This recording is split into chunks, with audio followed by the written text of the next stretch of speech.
Let me tell you a little story about DOGE. The clock struck 2 a.m. on January 21st, 2025.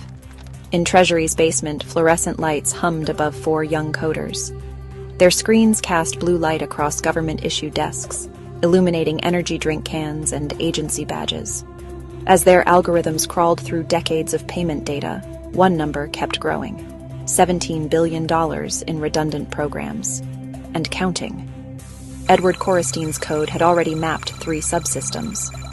Luke Ferreter's algorithms were tracing payment flows across agencies. Ethan Chautran's analysis revealed patterns that career officials didn't even know existed. By dawn, they would understand more about Treasury's operations than people who had worked there for decades. This wasn't a hack. This wasn't a breach. This was authorized disruption. While career bureaucrats prepared orientation packets and welcome memos, DOGE's team was already deep inside the payment systems. No committees, no approvals, no red tape. Just 4 coders with unprecedented access and algorithms ready to run. The beautiful thing about payment systems is that they don't lie.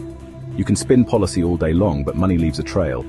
That trail led to staggering discoveries. Programs marked as independent revealed coordinated funding streams. Grants labeled as humanitarian aid showed curious detours through complex networks. Black budgets once shrouded in secrecy began to unravel under algorithmic scrutiny. By 6 a.m., Treasury's career officials began arriving for work. They found systems they thought impenetrable already mapped, networks they believed hidden already exposed, power structures built over decades revealed in hours. Their traditional defenses, slow-walking decisions, leaking damaging stories, stonewalling requests, proved useless against an opponent moving faster than their systems could react. By the time they drafted their first memo objecting to this breach, 3 more systems had already been mapped. Pull this thread and the whole sweater unravels. He wasn't wrong, but he misunderstood something crucial. That was exactly the point. This wasn't just another transition. This wasn't just another reform effort. This was the start of something unprecedented.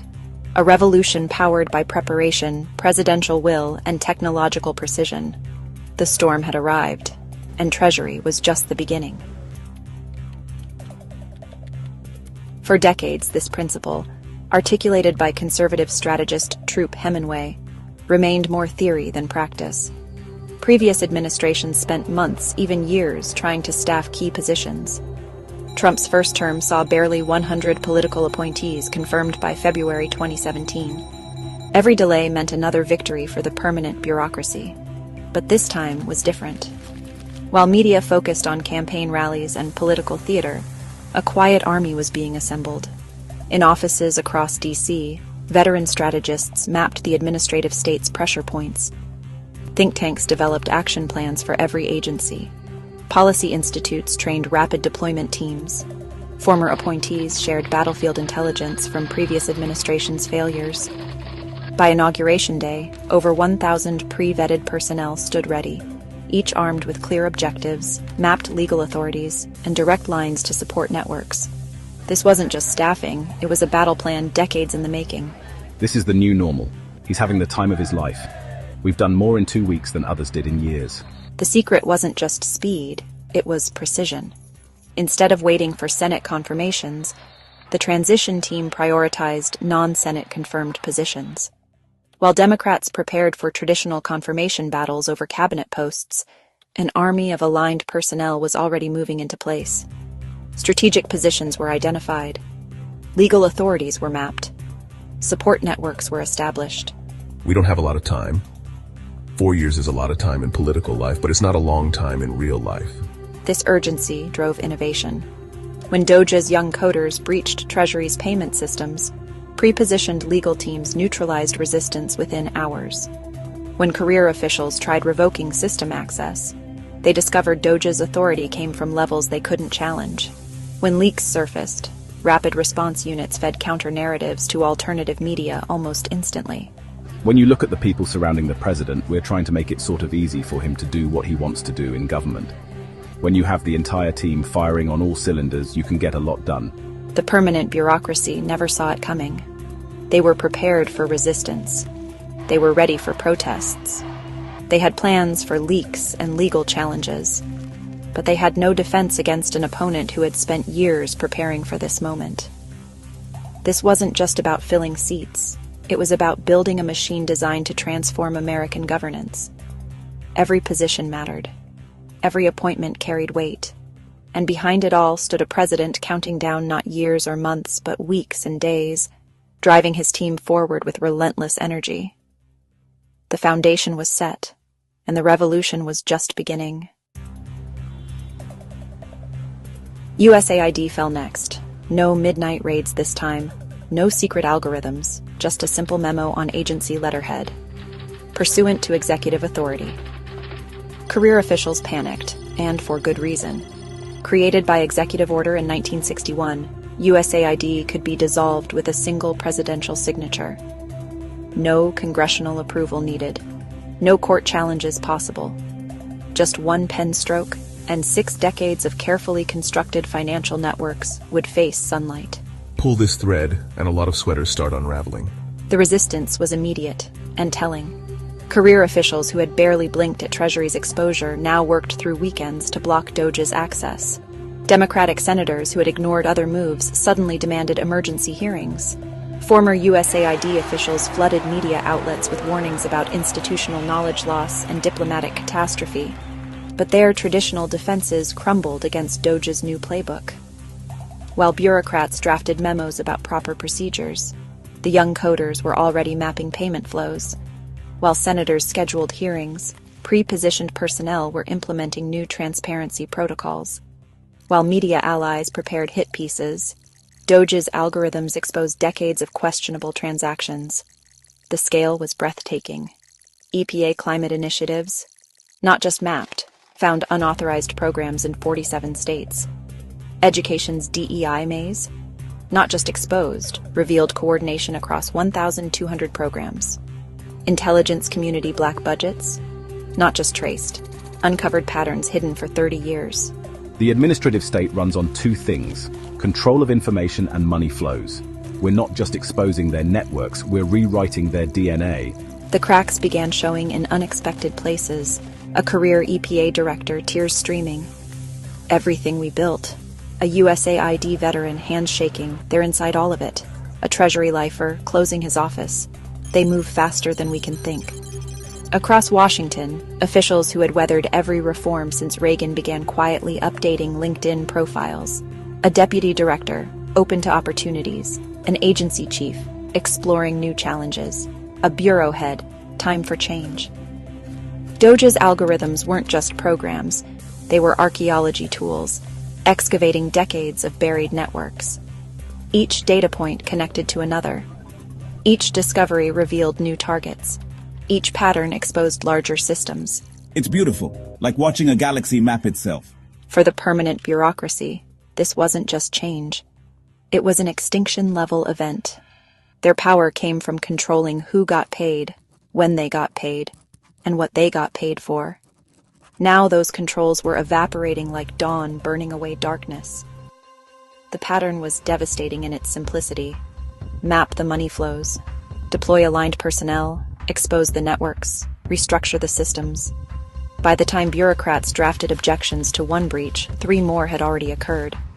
The revolution wasn't just spreading, it was accelerating. The first bulldozer arrived in Springfield, Ohio, at 6 a.m. on a Tuesday. By noon, 3 blocks of notorious potholes were filled. Local news crews arrived to find not just construction crews, but data analysts with laptops, mapping every dollar spent against real-time progress.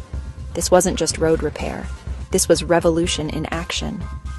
The woman grabbed the analyst's arm, tears in her eyes. 12 years. 12 years I've been calling about these potholes. He turned his laptop, showing real-time data flows. Analyst. Look, your tax dollars. Actually working. She stared at the screen. My God, it's really happening. Across America, funds once lost in administrative mazes suddenly found their way to actual problems needing solutions. In rural Tennessee, broadband expansion projects long buried under bureaucratic red tape broke ground overnight. In Michigan, water treatment plants received upgrades that bureaucrats had studied for decades but never approved. The transformation was measurable. In just 2 weeks, tens of thousands of redundant programs identified, billions in waste exposed, hundreds of unauthorized initiatives halted, countless local projects unleashed. But the real metric? Trust in government rising for the first time in 50 years.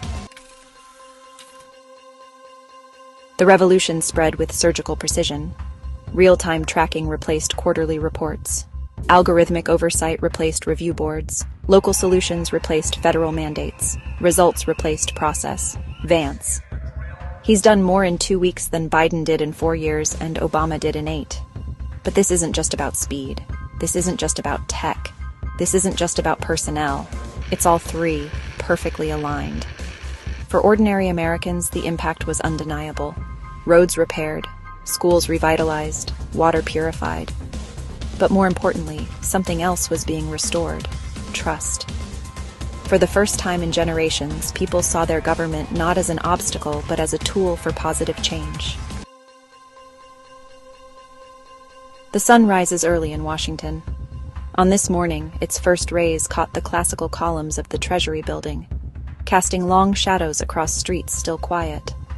But inside, beneath the marble and granite, screens still glowed blue. DOGE's algorithms never sleep. The administrative state was built over decades, built to resist change, built to outlast presidents, built to preserve power. He paused, tracking a particularly interesting data flow. But they never imagined this. They built walls against political attacks, defenses against media exposure, shields against congressional oversight. They never prepared for algorithms that could map everything, for personnel pre-positioned everywhere, for a president who counts every week like it's his last. The numbers tell the story. In Treasury, networks mapped, waste exposed, systems rewired. At USAID, decades of hidden flows revealed, power structures dismantled. Across agencies, redundancies eliminated, authorities realigned, missions refocused. But numbers aren't the whole story. Imagine changes coming to a community near you. Springfield, Ohio. Potholes that plagued residents for 12 years actually disappeared overnight. Rural Tennessee, where children can finally connect to high-speed internet their parents were promised decades ago. In Michigan, people truly drink clean water while bureaucrats' memos about studying the problem gather dust. This isn't just reform, this isn't just change. This is American governance reimagined. The pace is going to be the same. It's just the priorities that are going to change. The permanent bureaucracy built their administrative state over decades, brick by bureaucratic brick. They thought it would last forever. They thought it was too big to map, too complex to understand, too entrenched to change. They were wrong. 4 young coders with laptops proved that. 1,000 pre-positioned personnel proved that. A president counting weeks proved that. The sun continues rising over Washington. Classical columns still cast their shadows. But inside those buildings, everything has changed. The administrative state finally met its match preparation plus presidential will plus technological precision. This isn't the end of the story. This is just the beginning. The revolution isn't just continuing. It's becoming the new normal. And for those who thought the deep state would rule forever, they're about to learn what happens when smart strategic minds meet determination, when preparation meets opportunity, when a new generation decides it's time for change. The storm isn't just gathering, it's here to stay. The sun continues rising over Washington. But now, for the first time in generations, it illuminates something new. A government that works. A bureaucracy that serves. A system that delivers. The revolution isn't just beginning. It's already won.